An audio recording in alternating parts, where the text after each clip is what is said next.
Bonjour, bienvenue sur le support de formation alform.com. Je suis Stéphane Van Gulik et je vais vous faire la formation sur le PowerShell 2.0. Donc la première question à se poser, c'est qu'est-ce que le PowerShell? Donc le PowerShell, ça peut être ce que vous voyez actuellement devant vous, donc ce prompt PowerShell avec du code justement PowerShell qui peut être plus ou moins compréhensible. C'est avant tout un langage de scripting qui va nous permettre d'automatiser des tâches plus ou moins récurrentes et sur du long terme va nous permettre entre autres de gagner du temps. Et qui dit gagner du temps pour nos chefs, ça veut dire gagner de l'argent. Donc voici le plan pour cette première vidéo.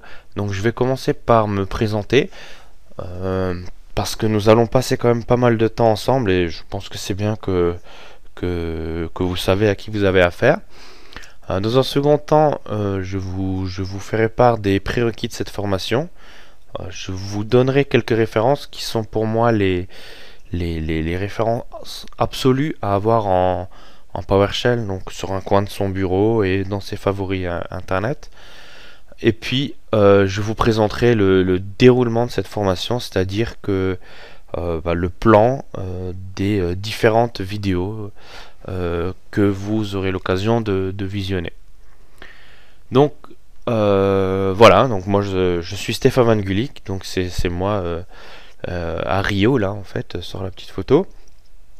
Voilà, donc je suis ingénieur système et je me suis un peu spécialisé dans l'automatisation, notamment avec PowerShell. J'ai plusieurs certifications à mon actif. J'ai le MCTS, le MCITPEA, une MCSA.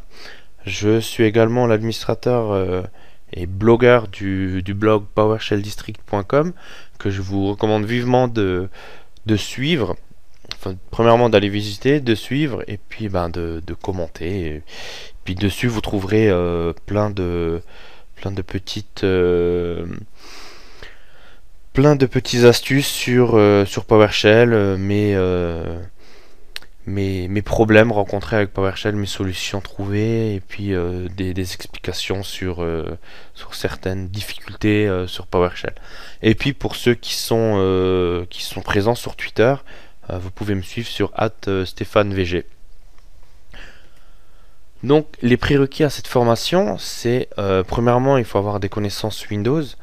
Il faut savoir ce que c'est un serveur, ce que c'est une machine cliente, etc.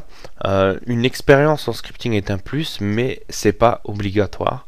Donc en gros, si vous connaissez déjà un petit peu par exemple du Perl ou du Batch ou du VBS ou n'importe quel autre langage, vous allez avoir des compréhensions des principes de base de l'algorithmique, tels que les if, then, else, for each, tout ce genre de choses.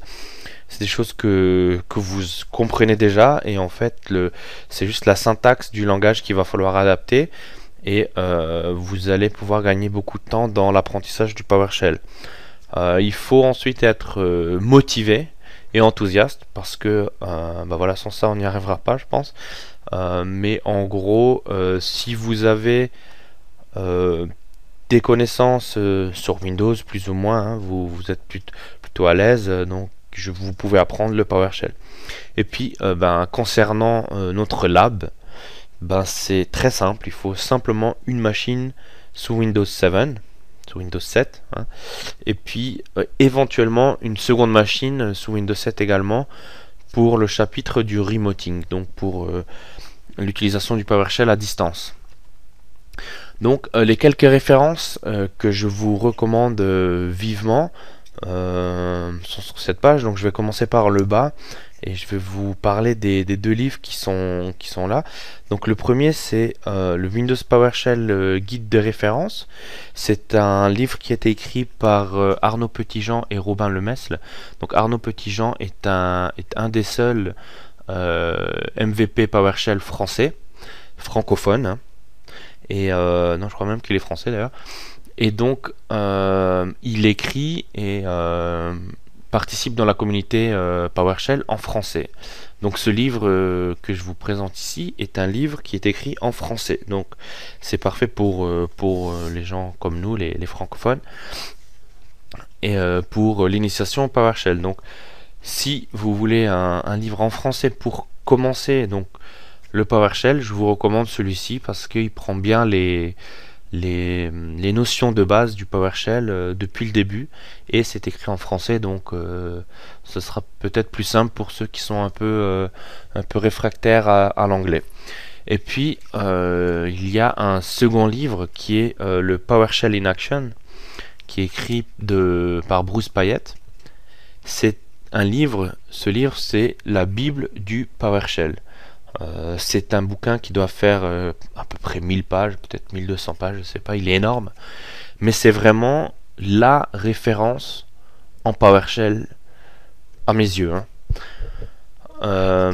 C'est-à-dire qu'il a été écrit donc par Bruce Payette, et Bruce Payette est tout simplement une des personnes qui a participé à la création du PowerShell. Donc en gros, je pense pas qu'on puisse trouver mieux pour écrire quelqu'un pour expliquer le fonctionnement du PowerShell. Ce qui est bien, c'est que non seulement il n'explique pas juste seulement les fonctionnalités techniques ou les difficultés techniques qu'il y a dans le PowerShell, il explique aussi pourquoi certaines choses ont été faites de cette manière-là et pas d'une autre, qui puisse en fait, des fois pour nous les utilisateurs être un peu bizarre. On se dit mais pourquoi ils ont fait ça? Mais en fait il y a une certaine logique, et donc ce monsieur il a beaucoup d'expérience avec d'autres langages de scripting, et donc ils ont pioché un petit peu par-ci par-là pour créer le langage ultime, le PowerShell si je peux dire. Et donc pour les trois liens qui sont au-dessus, donc il y a deux sites internet que je vous recommande de visiter régulièrement. Premièrement, le Script Center, qui est en fait un repository de scripts, entre autres, avec également plein de tutoriels sur l'apprentissage du PowerShell. Et en fait, donc comme je vous disais, il contient un repository de scripts qui est en fait une librairie de scripts avec énormément de scripts, de fonctions qu'on peut télécharger, dont on peut s'inspirer et réutiliser. Parce que en fait, il faut savoir qu'un bon scripteur n'est pas forcément toujours celui-là qui sait absolument tout scripter, mais dans notre travail, on a également des pressions et des contraintes de temps, et donc des fois il faut pouvoir réutiliser des scripts ou des fonctions qui ont déjà été écrits et les adapter pour pouvoir les mettre en production chez nous. Et puis il y a la version CHM de l'aide PowerShell que je vous recommande de télécharger vivement en cliquant sur le lien présent dans le PowerPoint. En fait, ce CHM est en fait une aide graphique du PowerShell, donc du PowerShell tout simplement. Donc plutôt que de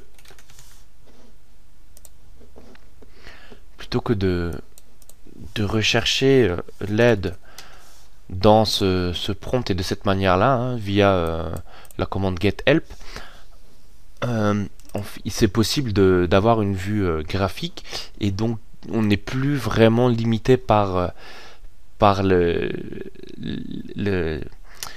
l'aspect graphique du prompt du PowerShell. Donc je pense que c'est plus simple aussi pour naviguer, et en plus les copier-coller, du coup c'est beaucoup plus simple. Et puis c'est un outil graphique, et c'est à mon avis beaucoup mieux. Donc je vous recommande d'avoir ça sur une clé USB, toujours dans votre poche, c'est toujours très pratique. Donc retour au slide. Donc cette formation, je l'ai découpée en 3 grosses parties qui elles-mêmes sont découpées en chapitres, et ces chapitres sont eux-mêmes découpés en modules. Donc la première grosse partie, c'est l'initiation en PowerShell, qui comprend 2 chapitres. Donc actuellement nous sommes dans le chapitre 1, l'introduction à PowerShell, et puis c'est la présentation de la formation. Dans un second temps, sur une autre vidéo, je vous ferai une introduction générale à PowerShell où je vous expliquerai un petit peu à quoi ça ressemble PowerShell, etc., etc. Dans le chapitre 2, ça va vraiment être l'apprentissage du PowerShell. Donc là, on va commencer un petit peu à rentrer dans le vif du sujet. Ça va être vraiment une introduction au langage, quels sont les différents opérateurs et les expressions qu'on peut avoir, donc les variables, les différents types qu'on peut avoir, etc. La gestion du flux, avec notamment l'utilisation du pipe, qui est un élément très important dans PowerShell. Et puis comment on peut importer des données depuis des supports externes, notamment depuis des fichiers CSV, des fichiers texte, des fichiers XML par exemple, etc. Donc dans la partie 2, là on part du principe que les bases sont acquises. Donc pour ceux qui ont déjà des notions en PowerShell, vous pouvez éventuellement passer tout de suite à la partie 2, mais faire un bref rappel sur les détails, enfin sur les bases ne vous fera pas de mal, je pense. Donc le chapitre 3, c'est l'utilisation avancée du PowerShell, donc le scripting. Donc là on va apprendre à faire des scripts, et le premier chapitre, c'est l'introduction aux fonctions et aux filtres. Dans un second temps, on va faire de la gestion d'erreurs qu'on placera directement dans nos fonctions. Et puis dans un troisième temps, nous pousserons nos fonctions vers des fonctions avancées pour avoir un contrôle plus précis sur le retour d'erreur de nos fonctions, sur l'utilisation de nos fonctions en général.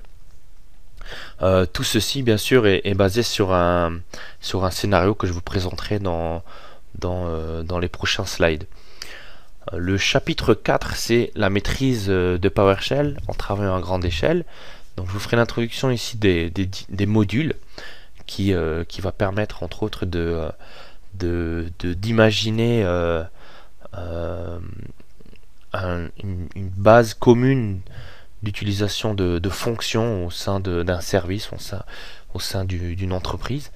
L'exécution à distance du PowerShell, donc en gros le remoting. Donc c'est pour ce chapitre-là qu'il faudra avoir une seconde machine Windows 7. Et puis l'exécution en tâche de fond, en d'autres termes les jobs PowerShell. Et puis la partie 3, c'est la maîtrise de PowerShell, où là on va créer nos propres commandlets qui soient basées sur du WMI, l'automatisation d'applications avec des objets comme, donc l'automatisation telle que Word ou par exemple Internet Explorer, et puis l'exploitation du .NET pour nos propres commandlets. Donc voilà, donc on terminera également comme chaque chose par une conclusion. Donc voilà, nous sommes prêts, attachez vos ceintures et on y va. C'est parti.